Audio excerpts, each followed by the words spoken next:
High, আজকের পুরো makeup লুকটা হোয়াইট শাড়ির ওপরে কিভাবে করব পুজোর সময় সেই রকম।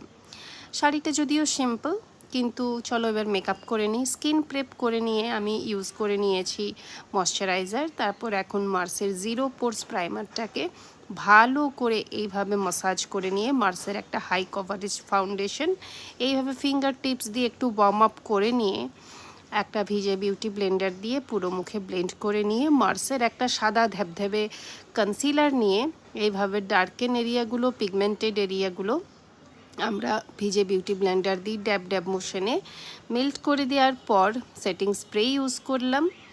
আর তার আগে অবশ্য লুজ পাউডারও ইউজ করেছি। এবার আইশ্যাডো প্যালেট থেকে একটা নিউড শেড নিয়ে প্রথমে পুরো আইলিডটাকে ভরে নিলাম।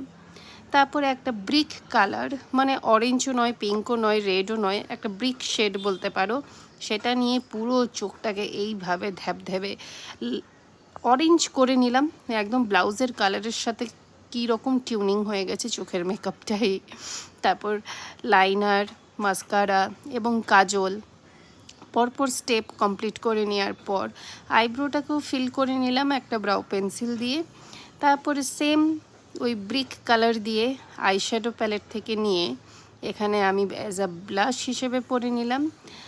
তারপর ইউজ করলাম মার্সের একটা লিপ লাইনার, এটাও ব্রিক কালার। উফ, আজ সব যেন ইঁট আর ইঁট, মুখের মধ্যে এত ইঁট ঘষেছি, অরিজিনাল ইঁট ঘষলে বোধহয় চামড়াটাই উঠে যেত। যাকে তো লিপ লাইন ড্র করে নেওয়ার পর আমরা এবার এই যে অরেঞ্জ কালারের শিমার শেড দেখছো, মানে গ্লিটার শেড দেখছো, সেটা পুরো আইলিডটার ওপর এইভাবে অ্যাপ্লাই করে নিয়েছি। তারপর একটা ব্রিক কালার আবারও লিপসের মধ্যে লিপস্টিক হিসেবে পরে নিলাম।